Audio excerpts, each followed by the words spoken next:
Hello students, let's discuss about the microbes in the production of biogas.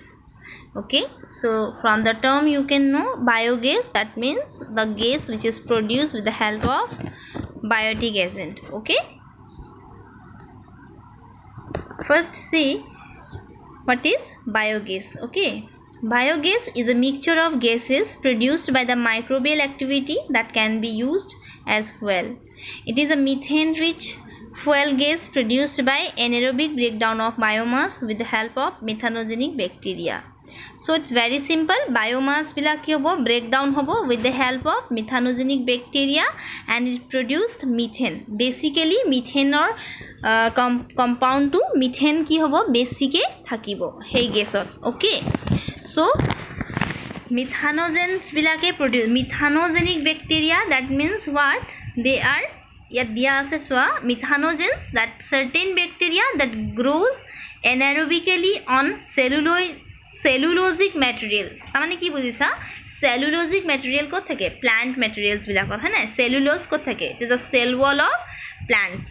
So material produce large amount of methane along with carbon dioxide and traces of nitrogen, hydrogen sulfide and hydrogen. Okay, so yate tumalke ki pala the components of biogas, that is methane, carbon dioxide, traces of nitrogen, hydrogen sulfide and hydrogen. These bacteria are collectively called methanogens. Methanobacteria also we can say methanobacteria. ठीक है? So mixture is very much important. Biogas, what is biogas? Question ahe, what is biogas? Write the mixture of biogas. Okay, so biogas iman bhoy khabologia eku nai, simply it is gobor gas hai na, in common language gobor gas boli koa hoy etu. Methanogens are present in activated sludge in sewage treatment. Itia swa activated sludge in sewage treatment, ami sewage treatment or bikhoy pisot discuss korim.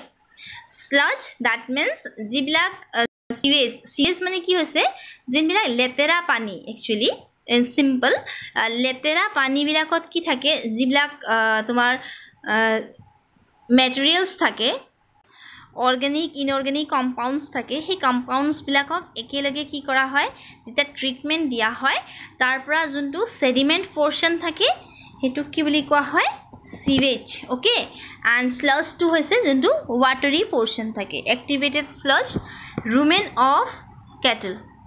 So methanogens basically present thake kot rumens of cattle, cow dangot thake and activated sludge ot thake. Itia so biogas production or step bilak ki hoy keneke produce koribo pari. First step, anaerobic digestion, enzymatic breakdown of complex organic matter into simpler substances. Itia so tonke eku bhoy khabologia nai, complex substances bilakok ki kora hoy breakdown kora hoy with the help of microorganism. Okay, so complex organic materials are breakdown with the help of microbes into simpler substances. ठीक है? Step 2, simple compounds are further converted into organic acid by fermentation. Hey, simpler compounds bilakok ferment koribole, ta mane with the help of microorganism ki kora hoy treatment dia hoy aru hetu tank ot thoi dia hoy. Ta mane gobor gas boli koisue to organic compound ki thakibo, gobor thakibo tat hoy na, mixture of this cow dungs. Okay, then microorganism or treatment of tak ki kora hoy thoi dia hoy ferment koribole.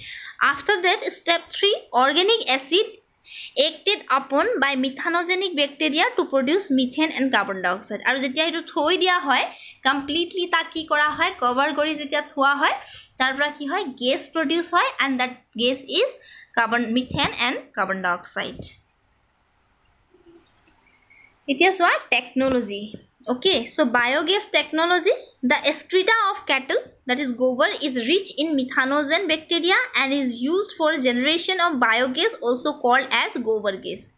Yes, the technology of biogas production was developed in India mainly due to the effort of Indian Agricultural Research Institute, okay, IARI, and Khadi and Village Industries Commissions. Okay, so buzi pala tomaloke yar basic juntu raw material hoy hetu ki hoy, that is the cow dung. Then biogas plant যোনটো plant থাকে এতিয়া তোমালোকে গোবৰ gas আগতে আছিলে গাঁৱে গাঁৱে গোবৰ গেছ প্ৰায় সবৰ ঘৰতে আছিলে এতিয়া নাইকিয়া হৈ গৈছে হেতু প্ৰায় তোমালোকে যেনেকৈ গেছ এলপিজি যোনটো আমি ইউজ কৰোঁ ওকে হাউচ হোল্ড পাৰপাজত সেইটো তোমালোকে কমপ্লিট প্লান্টটো দেখিছা এটা সিলিণ্ডাৰ থাকে আৰু তাৰ লগতে বাৰ্নাৰ থাকে ওকে সো দ্যাট ইজ এতিয়া গোবৰ গেছটো কেনেকা থাকে তাৰ প্লান্টটো চোৱা বায়োগেছ তাৰমানে বায়োগেছটো থাকে কেনেকুৱা so biogas plant consist of concrete tank এটা কি থাকিব ট্যাঙ্ক থাকিব 10 to 50 feet deep in which bio-waste are collected and slurry of dung is fed তাৰমানে ইয়াত কি কৰা হয় ট্যাঙ্ক যোনটো থাকে সেই ট্যাঙ্কটোত কি কৰা হয় কাউ ডাঙৰ মিক্সচাৰটো দিয়া হয় okay a floating cover is placed over digester that moves upward when gas is produced so ইয়াতে কি কৰা হয় কভাৰ কৰি দিয়া হয় যাতে গেছটো বাহিৰলৈ ওলাব নোৱাৰে the gas produced is removed and supplied through an outlet pipe for consumption so the এতিয়া সো আউটলেট পাইপ থাকে তাৰমানে যিখিনি বাৰ্ন হয় যেতিয়া গেছ প্ৰডিউস হয় ৰ মেটেৰিয়েলছ খিনি ঠিক আছে গোবৰ খিনি দিয়া আছে ট্যাঙ্কত যেতিয়া হেতু ইউজ হয় জ্বলি যাব তেতিয়া কি হ'ব তাৰ যোনটো ওয়েস্টেজ থাকে হেতু আউটলেটত গৈ জমা হ'ব ঠিক আছে the spent slurry is removed through another outlet and used as fertilizer so তোমালোকে ডায়াগ্ৰামত চোৱা বেছি ভালকে ক্লিয়াৰ হ'ব তোমালোকৰ ইয়াতে চোৱা তোমালোকে দেখিছা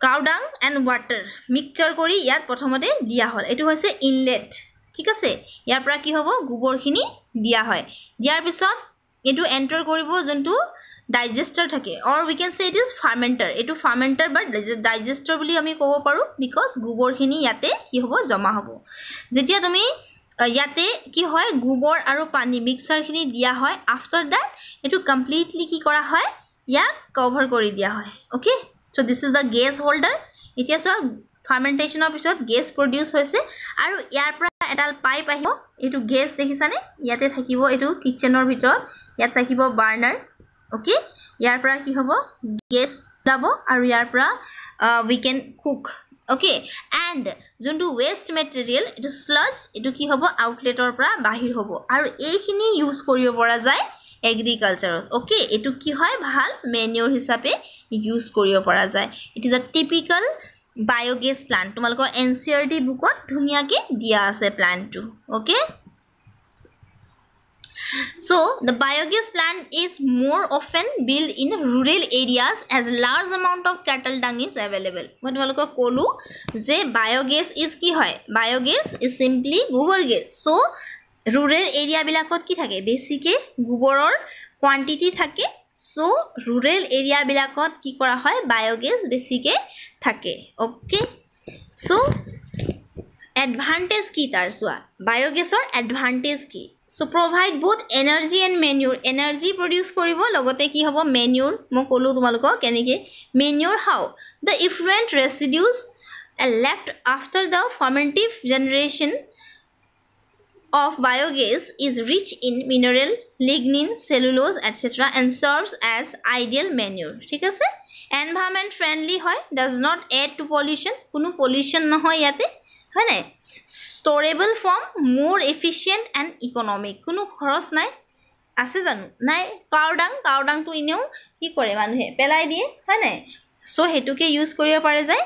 Minimize the chances of spread of fecal pathogen এতিয়া সোৱা গোবৰ গেছটো গোবৰটো যদি যতে ততে পেলাই দিয়া হয় তেতিয়া তাত থকা পেথোজেন বিলাকে বেলেগ বেলেগ অৰ্গানিজমক কি কৰিব অ্যাটাক কৰিব সো গুটেইখিনি যদি মিক্স কৰি বায়োগেছত ইউজ কৰা হয় তেতিয়া হলে তাৰ পৰা গেছও প্ৰডিউস হ'ব লগতে পেথোজেনিক ইনফেকশনও কমি যাব ওকে দেন ফাইনালি সোৱা তোমালকে বায়োগেছৰ যোনটো তোমাৰ কি আছে গুটেই flow chart dia ase yat methanogenor helpot ki kora hoy biogas produce koribo pari gas ki produce hoy methane anaerobic action hobo hoy na manure hisabe ami use koribo para jay india keneke kune first uliaisile biogas biofuel hisabe use koribo para jay and clean fuel hisabe use koribo para jay so as compared to the LPG biogas is very much environment friendly Okay, so that's all about the biogas production. So microbes in biogas production is over here. So if you have any doubt, any query, you can ask.